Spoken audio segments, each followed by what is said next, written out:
السلام عليكم ورحمة الله البنات، نتمنى تكونوا بخير وعلى خير وفي احسن الاحوال ان شاء الله. بالنسبه لهاد الوصفه اللي كنت قلت لكم ديال النافع وحبه حلاوه اللي ما خاصهاش تخطا اي مره في الدار، هاد جوج مكونات ما خاصهمش يخطاوك اختي من الدار نهائيا، كيرفعوا هرمون الانوثه بواحد الطريقه رهيبه، غزالين بزاف بزاف.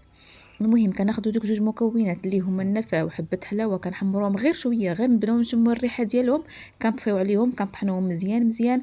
كتاخدي ليا كاس عفوا معلقه صغيره عامره، ديريها في كاس ديال الماء طايب، يكون طايب، وتخليهم تتلقاي داك الماء دفا، وتشربيه ليا مباشره قبل ما تبغي تنعسي، ما باغي تاكلي حتى شي حاجه موراه.